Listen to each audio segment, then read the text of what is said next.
Yo, what's up? Happy New Year, everyone.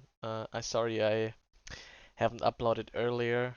I knew I told some of you that I would do something before the year ended, but as it is, it just didn't work out. But yeah, I know the year has already been kind of rough so far, but yeah, before I delve too much into that, let's just dive right in and see how something like this could come together. Um, so this is just a basic DAZ model. I'm not planning on showing you this from start to finish, but rather explaining my thought process on what I populated the scene with. Um, so if you want to know how to properly import a DAZ model, I have a video for that. Um, my DAZ workflow, it's pretty much still the same, but what you do is import the DAZ model, uh, make sure that you're splitting it by identical names so you have more freedom and less headache. When you plan on tackling different objects. I think before R21 it would be classified as combined groups. Yeah, make sure invert transparency isn't ticked and just import it. And you get a model like this, which is split into parts like this with materials like this. How to tackle that? I'd suggest you watch my DAZ workflow video because for this we won't be going too in depth. Um, but yeah, first off, what I want to highly advise you is sorting your scenes. Um, that can always, like, it's never not beneficial to do it. I sometimes, like, I've been slacking, sometimes. I do be slacking, kinda. But especially when you work with other people, it's important to sort your scenes and make sure that it's easily manageable. So, what I did first was I split my DAZ model into different parts, which would be the body, um, the pilot hat, the helmet, and the glasses. I dragged all of those into a layer down here, which is below attributes by default, I think. So attributes aside, let's click layers, and you can create one by right-click and creating a new layer, and then just dragging those in. This can come in handy when you have a lot of Octane lights populating your scene, and you don't always want to like one by one make sure they're not shown in the viewport and stuff like that. You can just put them in a layer and click on the eye button and they will just disappear from the viewport. Um, they can also disappear from your objects manager like this. So now all the stuff that isn't in a layer is left. You can lock them and all that stuff. You can also disable them in render view. So that's the first tip right there. Be sure to sort your stuff. And yeah, let's jump inside the scene and go over it one by one. So I'll disable all the light sources for now and disable my HDRI. So this is how those Octane materials look with a regular HDRI applied. I have a black background which you create by just loading in a new Octane HDRI sky object, and then you can either leave it at image texture, or what I would like to do is I just plug in an RGB spectrum, make it black, and then make sure I select visible environment. So it's your background. That's basically what this is, and for now I'll leave on yeah, this is what it looks like with an HDRI on. My bad, this wasn't turned on before. Um, and I will just show you my settings for this one real quick. Those samples are Those were my final render samples, so let's just ignore that. Usually when I start working on stuff, I have it at like 600 or 400, just to know what I'm working with. For this scene, my GI clamp is pretty damn low. I think default is 100, and then I usually work with 10, but depending on your lights and depending on your HDRIs, you might be needing to drop it even lower. So for this scene, I ended up having it at 0.49, like 0.5 whatever. Adaptive sampling is on, which it's been a while since I used it. I just thought I'd try it for this one again. But yeah, make sure ray epsilon has another 0 added, because if that's not there, then you can see these regions in the eye and sometimes in the hair material are clipping. Let's make sure there's another 0. And I think let's just dive into the skin. I already have a subsurface scattering skin tutorial on my channel, so I might as well just check that out as well. Yeah, it's 4 maps and then just RGB spectrums. I have 1 spectrum in the transmission, and if I were to turn that blue, you can see that these areas, like if we look at the nose area, that's where the light is coming through. Let's make it pink. You see that's where the light is transmitting through the skin. So I'll just make it a more flashy color again. And this one is set at 80. Like these values depend, just it's scattering medium with RGB spectrum both into the absorption and scattering, which is not ideal. I think there's subsurface skin maps with DAZ characters sometimes, but I decided just not to use it because sometimes it works out just fine. I have a normal map and I have a bump map with a power of 0.1 plugged into the bump channel, and the specular map I put in the roughness with a power of 0.48.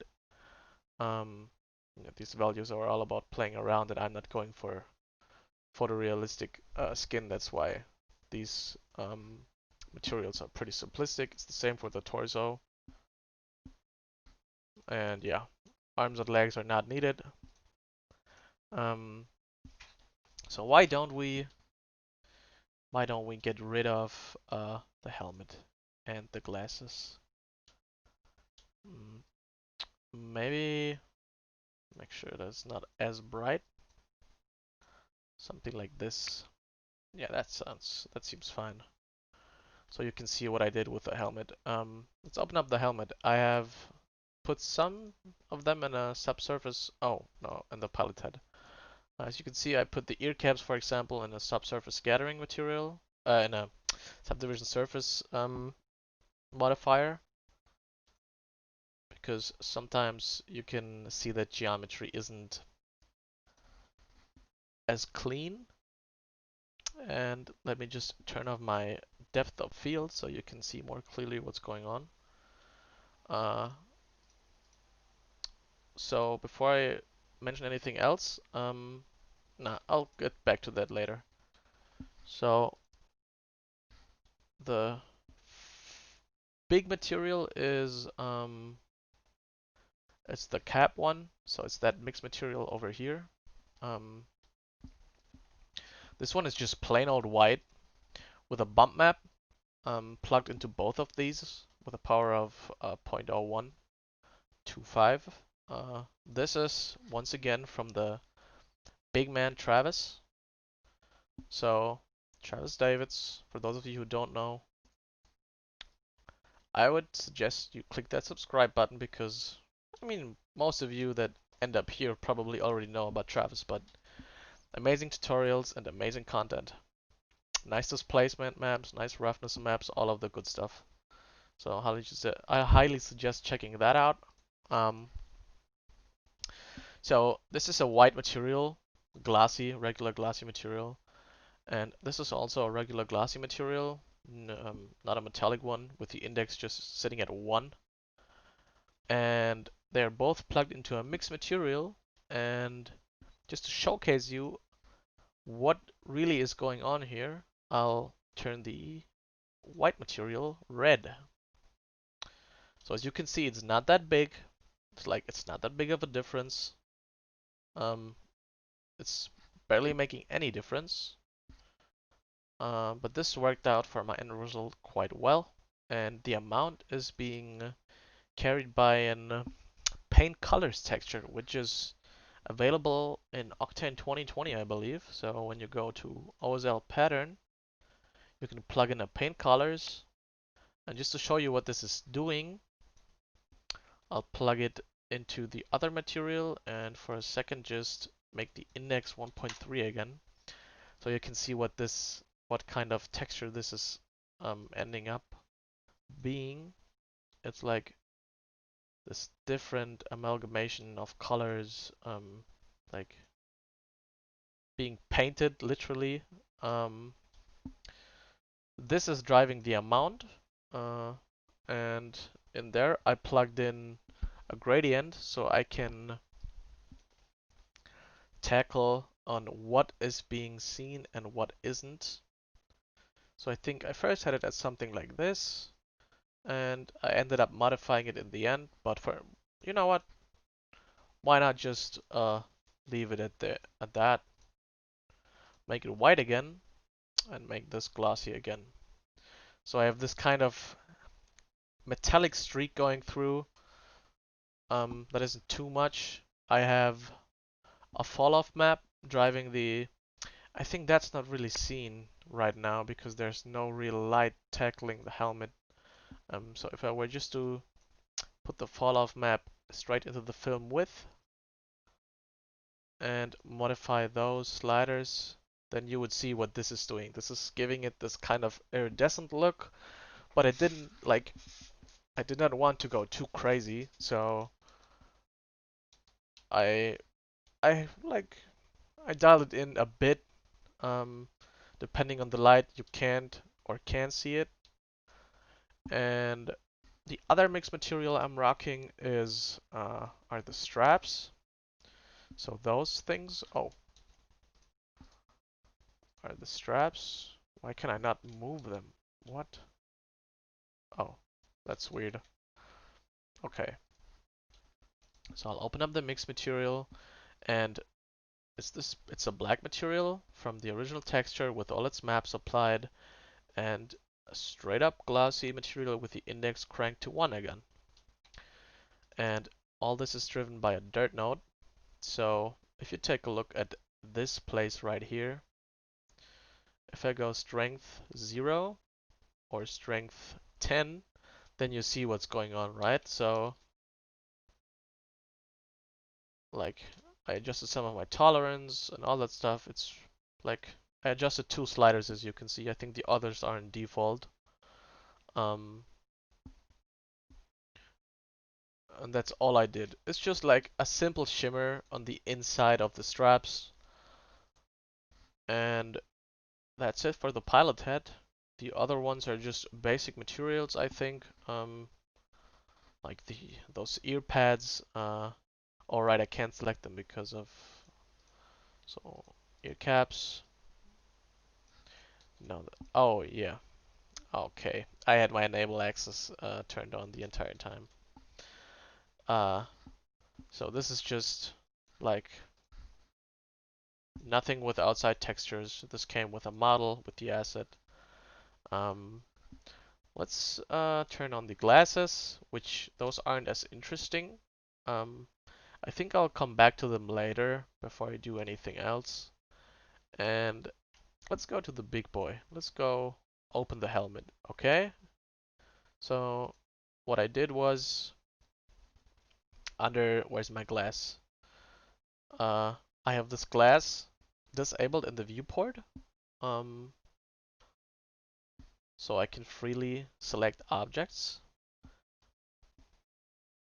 And yeah, let's go inside the glass material. This is already looking kind of cool. But the end result is obviously looking kind of different. And we got a lot of stuff going on. We got a bump map, we got some cool roughness going on. And all of this is being brought together by the lights I have placed inside the scene at the end of my product.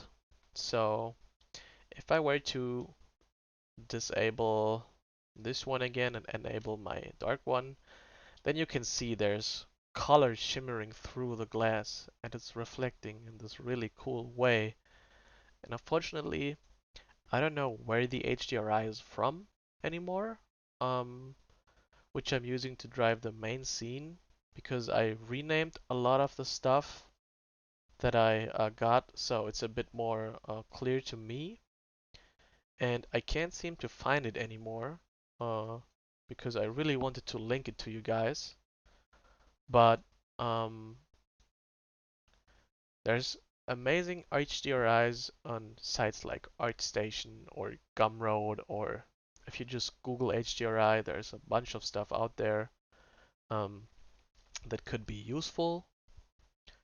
So this is just a few examples. You could even use space textures if the image depth is big enough, like the dynamic range, or you could plug in an image texture from space and play around with the, you know, when you go into your HDRI, make sure you don't select the image directly. You click on here and then you go image texture and then you click inside and then you load up your HDRI. So that gives you way more control over the image. So I could transform it, I could project it, or if I were to work with a regular image, I could go into the node editor of the HDRI and then what is the scattering doing? Is this even making a difference? I don't know why that is there, to be quite honest. I'm not sure. Because I don't see that usually. Maybe I'm just mistaken. So you could edit the colors by dragging in a color correction node and then adjusting the hue and the saturation and the brightness, making it brighter and all that good stuff. So you can work some magic with regular images as well. It's not always dependent on the HDRI, of course. It just helps tie it all together. So if you were like to select a region like this, maybe. Yeah, that seems fine. That seems like a good region. There's a bunch of stuff going on, you know, inside the glass of the helmet. So usually what you start off with is, let's turn the dark one off and turn the bright one on again so it's a bit more clear. You would get a glass material, just a regular Octane specular material, and throw it on your helmet glass. And you see this like, damn girl, what you bloated as fuck. What's going on here? So you open up your glass material, and to tackle this, you either need to replace your object, that is the helmet circle, or we can tell the glass object to only be visible on the outer edges of the object by dragging in, well, who would have thought, another Falloffmap. So we drag this into the opacity slider, and then you can already see, oh, okay, that's cool. Her face is normalizing. So you can play around with those values here and try to get to a result that you like. For now, I'll slide make the HDRI a bit brighter again. So now it starts to look more like a helmet, reflecting stuff, and then you can start tweaking your index and your roughness and crank the dispersion up to maximum. But what I did was with my helmet, where is the glass? There it is. I'll drag it on. I did two glass materials. No, I think the other one is even glossy. So this is not a complicated materials.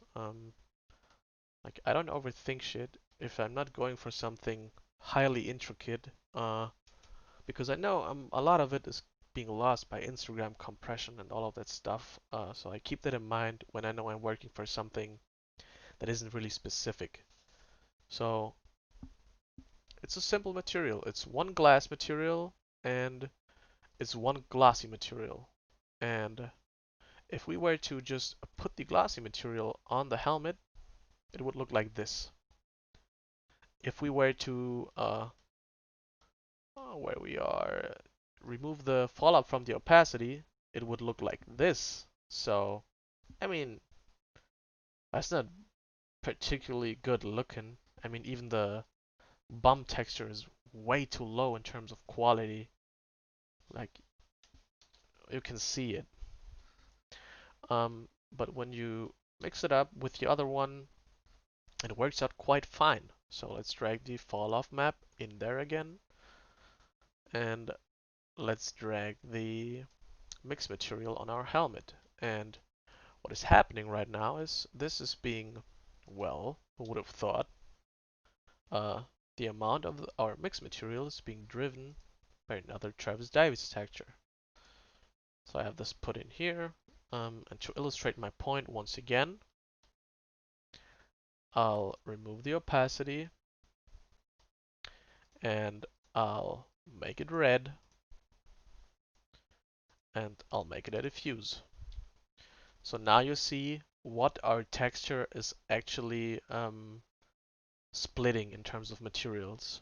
So we have our glossy at the bottom and our glass at the top, which is being split by this texture map, which is also being modified by a gradient once again, so you can adjust the strength of the split itself. You know, you can do stuff like this, and we could go intricate and mix that with another mixed material and go really in depth in terms of detail. But what ended up working out for me was this, and I was quite happy with the end result.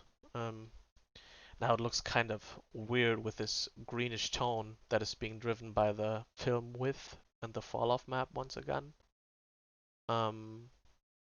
Quick Falloffmap tip.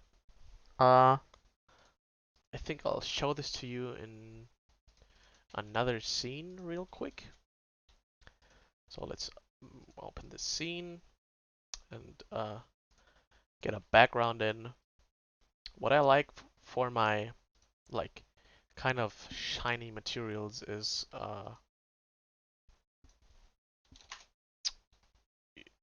I'll show you. Like one is oil slick and the other is more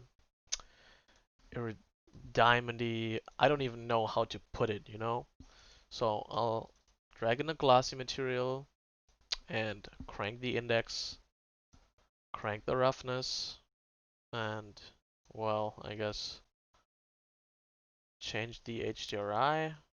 Yeah, this is fine for my example. So if I were to drag in sometimes your materials will be black, and if I were to drag in a film with right now, you can see what's going on.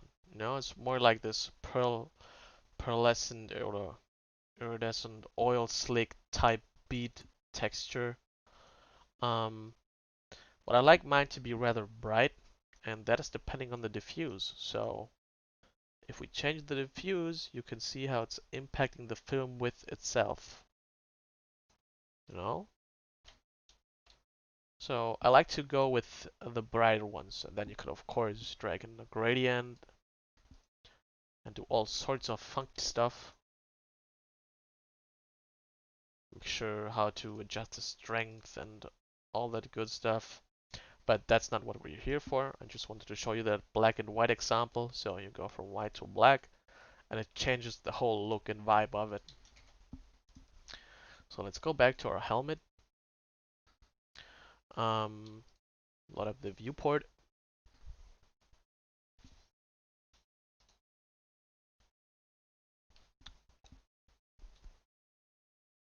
So we got our helmet. Where is our glass? There it is.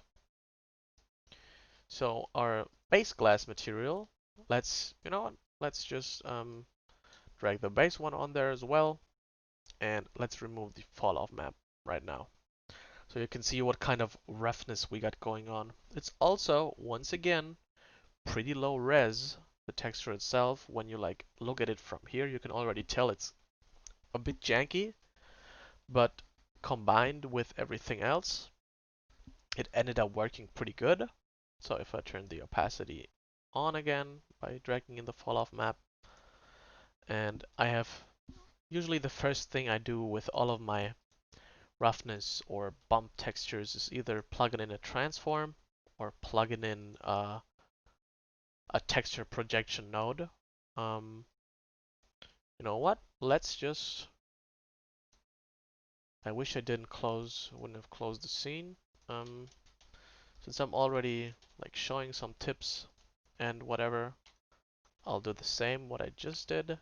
Open up a new primitive and making a black glossy material. So there we go. Yeah, crank the roughness up a bit, I guess.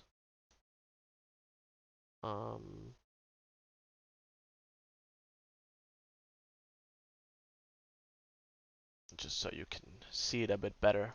Let's go into the node editor. And when I plug a new map in, like I just said, I always do image texture projection or transform when I do that stuff. So let's drag in, what are we dragging? Streaks, scratches, fingerprints. You know what? Let's drag in something else. Let's drag in a displacement. Travis Davis again. Let's drag in something a bit organic. Well, it doesn't matter too much. Oh, that's the wrong image. Let's put that into our bump map. And then you can see what's going on right now. So imagine this is the glass of my helmet. You know what? Just make it specular. Make it fake shadows. Well, I think that's not working too well with our HDRI. Let's not do that. The first thing I do is, for something like this, I would do transform. And then you can just scale it how you want it and get to the result that you want. For primitives like this, transform is usually all you need. But sometimes for objects or different meshes, I like to do projection, and then I make sure to use box so that it's the same across all vertices and not depending on the mesh UV itself. So I can make it smaller once again, and now it's uniform. So if this were a different mesh, then maybe across some curves or other parts it wouldn't look as uniform, and that's usually box is a safe bet to just get a simple uniform look that works. Of course you can use different stuff like spherical, which for this doesn't make any sense at all. There's other uses for these which I can get into another time maybe. XYZ to UVW is pretty good as well, but only sometimes. But yeah, I'm a simple guy. I'm a I'm a UV texture projection Andy, I guess. I just go with box. I'm a box Brandon, if you would call it. And that's what I did with our helmet right here. So I dragged in all the maps I wanted to use, the roughness, the bump in the other material, and I transformed them. So when I look at my end result, it's what I think looks good and works well. The next big thing, did I close my scene? No, I learned. Pog. So what I did to drive a lot of this was my light sources. And those are pretty good. Like, it gets you some pretty easy and neat results. Let's turn on the dark one again. And let's activate one light. Damn! This looks like it's being transmitted through something else. Let's turn the other one. Damn, that also gives us some cool shadows. But aren't these just regular old ass Octane lights that give us a look like this? How the fuck is that even doable? Well, fairly easy. So I'll show you an example. Let's open up this. So right now there's nothing in the scene. Just a plane, so you know what the light is emitting. And I'll create an object, an Octane light object. And by using the scale tool, I'll just make it small, like really, really small. You see what's going on. It's getting smaller and smaller. And then under light settings, I'll make it disappear for now. And the secret lies in the distribution. So I'll plug in an Octane image texture again. Click on it, search something, and that's where the magic comes in. So I'll just grab something from something else I exported. We go like, what do we choose? Where the mathematics at? Here. That's cool. So we load in this, and wow. What do we know? This is already looking pretty cool. So I can turn this up, and then I can make it like smaller. And you can see what kind of effect this is throwing on the ground. So what I did, I had this fill my distribution channel, and then you can go into the transform or into the projection. Like I could even box project it. Or what else can we do? Perspective. And then under transform, change the size of it. All of that is possible. And what I currently have here, let me just copy one of those over. It's the same texture, also available on the internet. Shoutouts, Ezra Cohn, a lot of good stuff. CRT textures.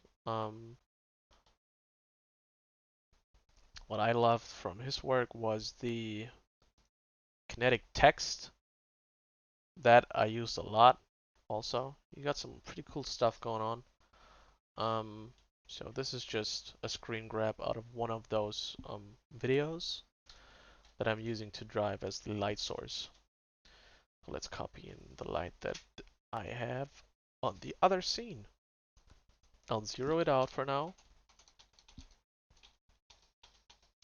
You can see it's really it's hella small. So this might look weird, like when you're just projecting at a plane. But if I were to like change this to, you know, some old ass garbage ass plastic wrap foil, when angled the right way, this can actually look like caustics, you know. And of course, projection matters. Whatever, do box, do whatever you want. You can do some pretty cool stuff with this.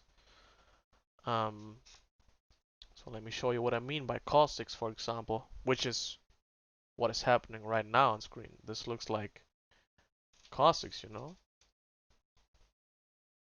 So which one is the main one? This one. So if we were to exchange this to an old ass, overused, garbage ass plastic wrap, it's a similar result, but of course it's black and white, so it's not driving any color through it. But yeah, you catch the drift, I hope. Another quick tip is sometimes when I forget to export my DAZ models with the right subdivision surface amount, I need to do that inside Cinema because sometimes some funky stuff happens. And I'll show you right here. Just focus on this region of the face and let me turn off my subdivision surface. Okay, nothing too much changed, I guess. I think this was fixed by me actually already changing the light source. Oh no, it's happening right here at the eye. So if you look at this, there's some weird stepping going on. And also at the ellipse, like there's weird stepping and here's weird stepping. And that's because I exported the DAZ model without the proper subdivision setting. The default is 1, and usually you want to go 2. Like select your DAZ character in DAZ, go to parameters, you go to parameters and scroll down a bit, and then just select subdivision surface. But sometimes, depending on the light, you can easily fix this by just activating subdivision surface in Cinema. As you can see, well, smooth as a baby.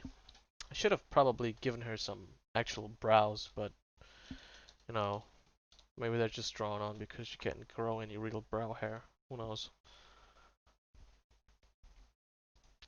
And then I got some blue light going. I got one at the bottom of the helmet. I have those at a sample rate of 44, which I don't quite get the Octane sample rate because the darker the scene, the weirder the Octane lights behave. It's not like Redshift. I've been using Redshift for like 1 hour or so, and the way light is being sampled and stuff is making way more sense than how Octane is treating it. I've been using this plugin for 3 years now and still don't properly know how to light dark scenes. And maybe it shows. Don't tell anyone. This is actually embarrassing to admit, but sometimes things just work out. I have those blue lights set at a sample rate of 44, and those brighter caustic-ishy lights at a sample rate of 5. And all this is working. Maybe you're like, what? Damn, why does my dark scene doesn't like? It doesn't look like this. There's so much highlights going on. So if you remember from the beginning, we had the GI clamp letting light into the scene. So the default is 100. And suddenly there's, holy shit. There's like, damn, what is this? Last of Us 1, there's so many fireflies. No? And then you get this noise that's basically, that shit can't be resolved because there's so much light being let into the scene that is not properly working with the geometry. You know, I'm at 10k samples right now, 20k samples, 30k samples, and there's still so much noise. And that's because the GI clamp is letting in too much light. And like I said before, I usually have it at 10. But even 10 for this scene with all these lights isn't enough. So if I were to turn down these, then maybe I think we could get somewhere, you know? Okay, that's looking good. We're at 5k. Not really that much noisy. But with these at the top, it'll take a bit longer. But 10 is already working way better than 100, the default. And I have it at 0.5, I think. Oh, that's the wrong slider. GI clamp 0.5.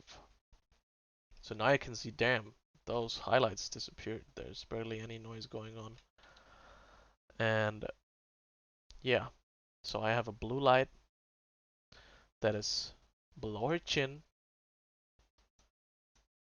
So it's just a light like this, just a small little ass line sitting below her chin, pointing up. And then we have the same blue light across the bottom of the helmet to get this little streak going at the bottom. If you take a close look, you can see that streak going.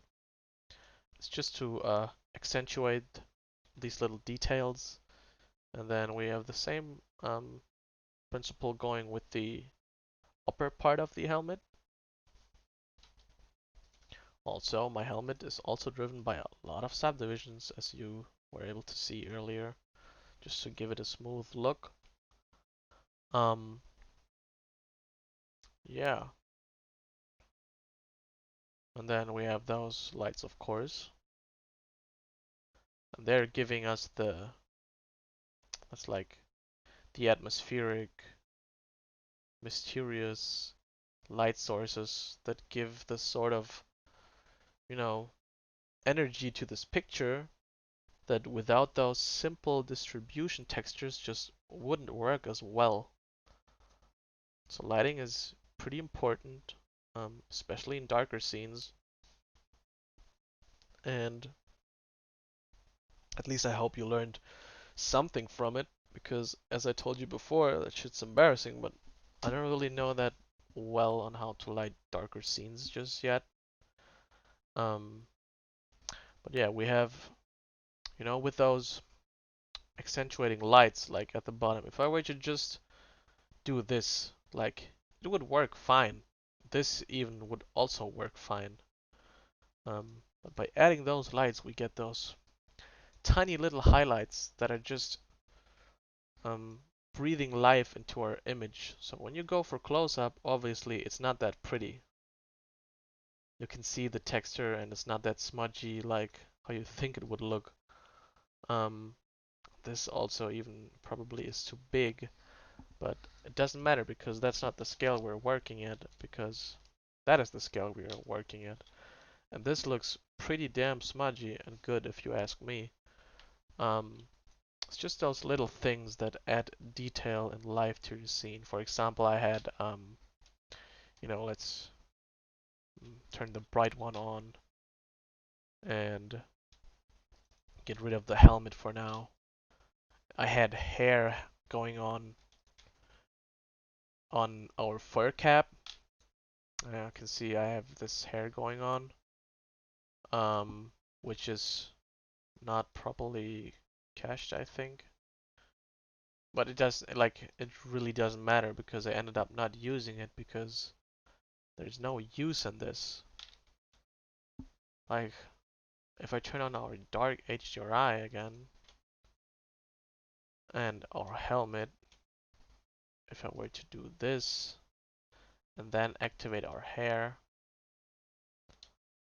like, it would work, but like, you would see it, but it's nothing more than just noise. There's no reason in me having hair in there. It's just a bit more of the distracting elements going on. And the final render looks like this. Oh, damn. It looks like this.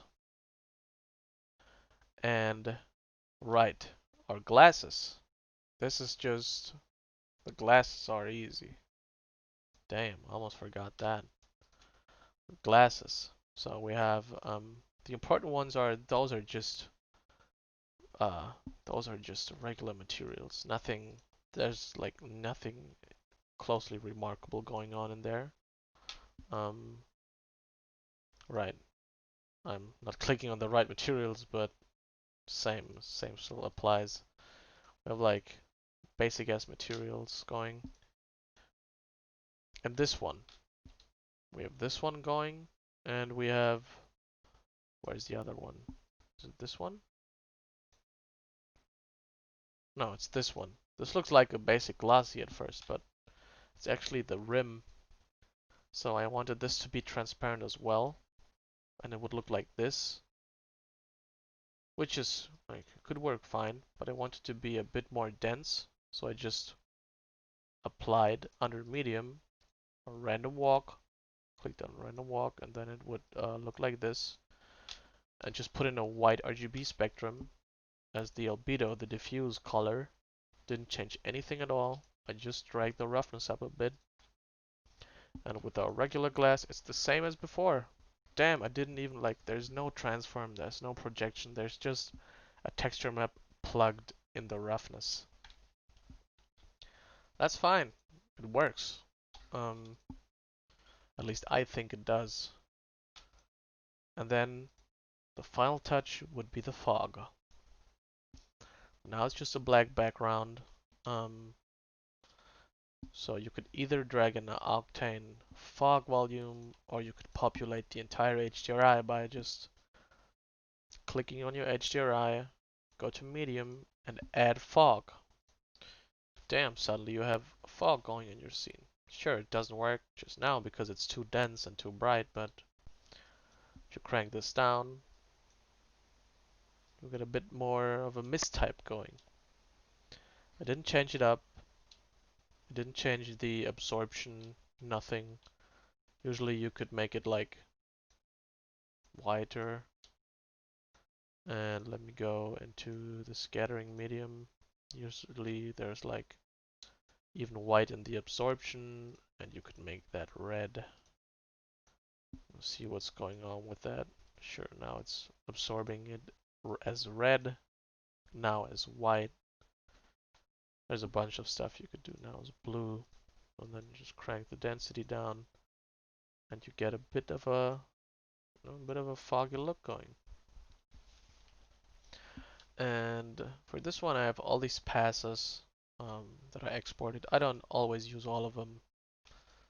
I just think I export those that I might need in the end. So I'm still not on Octane 2022. So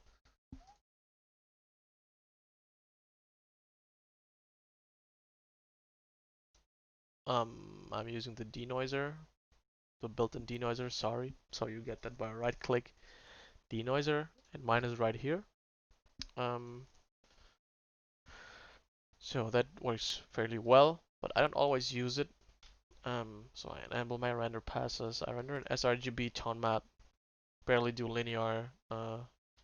Maybe I should be looking into that, but yeah.